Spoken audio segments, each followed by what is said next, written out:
जहाँ तक आपने बात की, अभी हमने 1 सितंबर को जिला यमुनानगर के अंदर जोन नंबर 1 का हरियाणा सरकार की जन विरोधी नीतियों के खिलाफ एक रोष प्रदर्शन हमने सरकार के खिलाफ निकाला। जहाँ तक आपने श्रेय की बात करी, मैं ये पूरा का पूरा श्रेय इस प्रदर्शन को, जो इतनी भारी बरसात के बावजूद, जो एक दिन पहले से लगातार बारिश अगले दिन तक चलती रही और उस बारिश में भी कार्यकर्ताओं ने रुकने का काम नहीं किया, मैं पूरा का पूरा श्रेय अपने बहुजन समाज पार्टी के तमाम कार्यकर्ता, पदाधिकारी, शुभचिंतक, अपने पार्टी के सभी नेताओं को देना चाहता हूं, क्योंकि दिन रात मेहनत करके, लोगों को इकट्ठा करके, इन जोन नंबर 1 के सभी पदाधिकारियों ने दिन रात मेहनत करके सरकार के खिलाफ एक बिगुल फूकने का काम किया है, जिससे हमारी पार्टी को भी मजबूती मिलेगी। और लोगों ने देखा है कि इतनी भारी बरसात के बावजूद भी बहुजन समाज पार्टी का कार्यकर्ता लोग सभी अपने घरों के अंदर बैठे हैं, कोई अपने ऑफिस के अंदर बैठा है, कोई अपनी इंडस्ट्री के अंदर बैठा है, सभी ने बैठ करके देखा कि बहुजन समाज पार्टी के लोग और बहुजन समाज पार्टी के कार्यकर्ता, पदाधिकारी सड़कों पर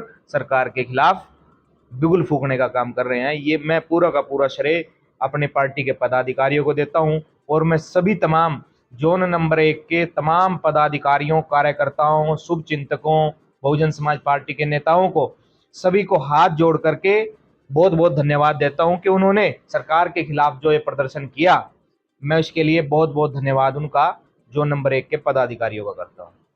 विशाल जी, यूँ तो हर कार्यक्रम में युवाओं का बड़ा भारी योगदान होता है, लेकिन आपके इस कार्यक्रम में युवाओं के साथ साथ महिलाओं की भागीदारी भी बहुत प्रशंसनीय देखने को मिली। देखिए, जहाँ तक आप बात करेंगे, जो हमारा प्रदर्शन था, इस प्रदर्शन के अंदर युवा, बुजुर्ग, महिला, बच्चे, आपको मैं अभी वीडियो भी दिखाऊंगा, और आप तो वहाँ खुद प्रत्यक्ष में वहाँ पर थे, उसमें आपने देखा कि महिलाओं के साथ बच्चे भी सड़कों पर चल रहे हैं, वो वीडियो भी हैं। महिलाएं सरकार के खिलाफ, क्योंकि आज सबसे असुरक्षित जो महसूस कर रही हैं, वो हमारे इस देश की, इस प्रदेश की, इस जिले की सभी महिलाएं कर रही हैं, क्योंकि आज इस हरियाणा प्रदेश के अंदर, इस सरकार के अंदर हमारी जो बहन बेटियां हैं वो सुरक्षित नहीं हैं। और बहन बेटी जब सुरक्षित नहीं है, तब हमारी सभी बहन बेटियां, माताएं, सभी महिलाएं सड़क पर उतर करके सरकार के खिलाफ आवाज उठाने का काम किया। सर, इस मंच से कौन कौन से मुद्दे उठाए गए? जैसे अभी मनीषा की बात की आपने। देखिए, हमने जो हरियाणा सरकार की जन विरोधी नीतियां हैं, सबसे पहले जो हरियाणा सरकार का लॉ एंड ऑर्डर है वो पूरी तरह से फ्लॉप है, और जो कानून व्यवस्था हरियाणा प्रदेश की दिन प्रतिदिन बिगड़ती जा रही है। अभी 8 अक्टूबर को इस सरकार को 1 साल होगा, इनकी सरकार को बने अभी 1 साल पूरा नहीं हुआ, और कानून व्यवस्था का हाल आप देख सकते हैं। अगर आप पूरे हरियाणा प्रदेश के साथ साथ पूरे हरियाणा में हाल बदतर हैं, पर आप अगर अपने यमुनानगर की भी बात करें, आपके यमुनानगर में इतने नाके लगे हुए हैं, उन नाकों पर पुलिस खड़ी हुई है, क्योंकि पुलिस प्रशासन को भी यकीन अपने ऊपर नहीं है कि कहां से कितनी देर में कोई गुंडे आएंगे, गोलियां चलाएंगे, किसकी कहां क्या जान माल की हानि होगी। तो ये लॉ एंड ऑर्डर जो फ्लॉप हुआ इस सरकार का, और क्योंकि गृह विभाग माननीय मुख्यमंत्री जी के पास है, उनको इसमें सुधार करना चाहिए। जो कानून व्यवस्था हरियाणा प्रदेश की बिगड़ी, उसके खिलाफ हमारी जो बेरोजगारी का मुद्दा है, परीक्षाओं में जो पिछले दिनों धांधली हुई उसका मुद्दा है, हमारे जो बिजली दरें जो हमारे अभी पिछले दिनों इस सरकार के द्वारा बढ़ाई गई, उसके खिलाफ, और तमाम जो इशू हरियाणा में दिन प्रतिदिन दलित, पिछड़े, अन्य उपेक्षित समाजों के ऊपर जो जुल्म ज्यादती इस हरियाणा प्रदेश के अंदर की जा रही है, उसके खिलाफ ये प्रदर्शन पूरे हरियाणा प्रदेश में किए गए, और उसके साथ साथ जोन नंबर 1 में भी किया गया। ये प्रमुख मांगे हमने रखी हैं। हमने जो हमारी बहन मनीषा की जो हत्या की गई भिवानी के अंदर, हमने उस मुद्दे को भी इसमें उठाया है। हमारे जो नारायणगढ़ से प्रत्याशी थे, उनके मुद्दे को भी हमने उठाया है। तो सभी तमाम मुद्दे हमने खास करके जो कानून व्यवस्था इस सरकार की बिगड़ी है, उसके खिलाफ ये प्रदर्शन हमने किया है। विशाल जी, हम पार्टी के संगठन को देखते हैं कि किस प्रकार आपने प्रचार प्रसार से दूर हटकर बड़े संगठन तरीके से संगठन का विस्तार किया। वही कारण है कि आज आपके हर कार्यक्रम में बढ़ चढ़कर जनता भाग लेती है। तो भविष्य में और किस प्रकार की योजनाएं हैं संगठन ताकि और अधिक मजबूत हो और हमेशा आगे बढ़ता रहे? देखिए, बहुजन समाज पार्टी की राष्ट्रीय अध्यक्ष परम आदरणीय बहन कुमारी मायावती जी के आदेशानुसार और उनके निर्देशन में एक ही कार्य हम सबको दिया गया है, चाहे कोई प्रदेश का पदाधिकारी, जिला विधानसभा का पदाधिकारी, कि सबसे पहले अगर हमें सत्ता की चाबी को लेना है तो हमें अपना संगठन मजबूत करना पड़ेगा।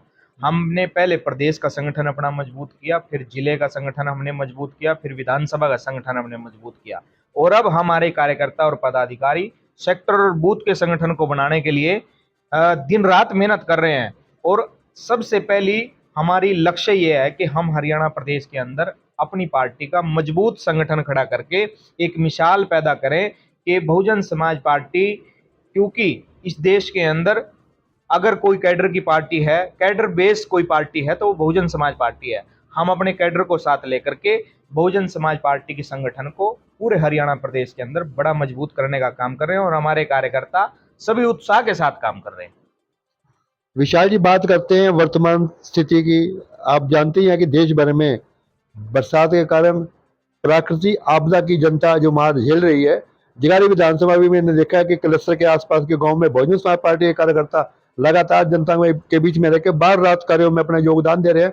तो इस बाहर रात के कार्यों में बहुजन समाज पार्टी किस प्रकार की भूमिका अदा कर रही है? देखिए, ये जो बरसात में जो आपदा इस हरियाणा प्रदेश के साथ साथ हमारा जो लगता प्रदेश है पंजाब, उसके अंदर भी जिस प्रकार की तबाही हुई, किसानों की फसलें खराब हुई, गरीब मजदूरों के घर उजड़े, और किस प्रकार से हालात बेहाल हुए, तो उन तमाम जो ये आपदा आई, इस आपदा में हम सब बहुजन समाज पार्टी के कार्यकर्ता, सभी पदाधिकारी अपनी जहाँ जहाँ भी उनकी क्षेत्र में जो क्षेत्र प्रभावित हुए हैं, उन क्षेत्रों में जाकर के सभी गरीब मजदूर, किसान, व्यापारी, किसी का भी कोई भी नुकसान हुआ है, उसमें उनके साथ उनका हाथ बटाने का काम कर रहे हैं, उनकी मदद करने का काम कर रहे हैं। और मैं जो पंजाब के अंदर जो ये त्रासदी हुई, जो इतना बड़ा आपदा पंजाब के अंदर आई, मैं केंद्र सरकार से भी मांग करना चाहूँगा कि केंद्र सरकार इसमें जल्द से जल्द उन सभी परिवारों को भी, किसानों को भी, जिन जिन की फसलें उजड़ी हैं, जिनके घर उजड़े हैं, उन लोगों को भी मुआवजा देने का जल्द से जल्द काम करे, मदद करने का काम करे। और इस क्षेत्र में भी जो यमुनानगर, अम्बाड़ा, नारायणगढ़ और पंचकूला तक, कालका तक जो भी क्षेत्र प्रभावित हुए हैं, इस क्षेत्रों में भी सरकार से मैं मांग करता हूं कि सभी क्षेत्र के लोगों को, चाहे वो हिसार हो, चाहे वो अपना कुरुक्षेत्र हो, चाहे अम्बाड़ा हो, चाहे गुरुग्राम हो, मेवात हो, कहीं पर भी अगर इस प्रकार की जो बरसात के कारण जो ये कमियां आई हैं, इन कमियों को सुधारा जाए और जिनका नुकसान हुआ उनको नुकसान की भरपाई की जाए। और मैं अपने कार्यकर्ताओं से अपील करता हूं कि सभी कार्यकर्ता इस घड़ी में उन सब लोगों के साथ खड़े होकर के उनकी मदद करने का काम करें। विशाल जी, मेरा आखिरी सवाल है।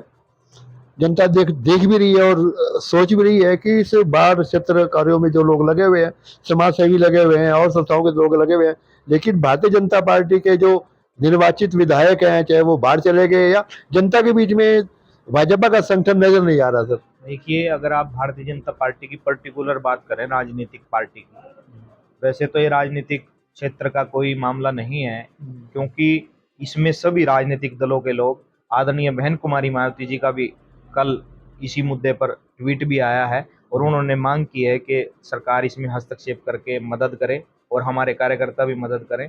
जहाँ तक आप बीजेपी की बात कर रहे हो, इन लोगों को जो इस हरियाणा प्रदेश के अंदर भी अगर हम बात करें, कहीं पर भी ये लोग नज़र नहीं आ रहे, और इनको लोगों के साथ खड़े होकर के, क्योंकि इतनी घमंड करना भी ठीक नहीं है। ये लोग ही हैं जो जिन लोगों ने आपको चुन करके विधानसभा, लोकसभा में भेजा है, उन लोगों की मदद करना भी आपका काम है। और मैं तो कहता हूँ, आप बात कर रहे हैं कि बीजेपी की, यहाँ तो कांग्रेस के सांसद भी जो हैं वो भी पूरे क्षेत्र में कहीं नज़र नहीं आ रहे। बीजेपी के साथ साथ कांग्रेस के सांसद भी कहीं नज़र नहीं आ रहे।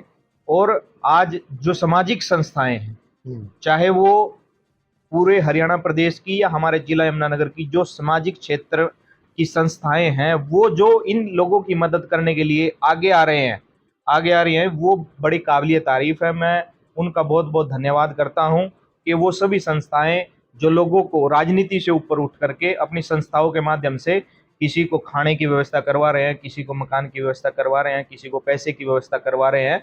मैं उन तमाम संस्थाओं का बहुत बहुत धन्यवाद करता हूं। और मैं राजनीतिक लोगों से भी कहना चाहता हूं, इन्हीं लोगों की बदौलत आप लोग राजनीति कर रहे हैं, इन लोगों की मदद करना आप लोगों का फर्ज है। सर, बहुजन समाज पार्टी के नाते कोई सूचना एडवांस में भविष्य में कोई आपका कोई बड़ा कार्यक्रम जैसे यहाँ हुआ था, कहीं और होने की कोई डेट या समय कोई स्लाइड हुआ है? देखिए, अभी आदरणीय बहन कुमारी मायावती जी के आदेशानुसार अभी ये हमने 2 प्रदर्शन हिसार के अंदर, बहुत अच्छा प्रदर्शन हमारा हिसार के अंदर हुआ।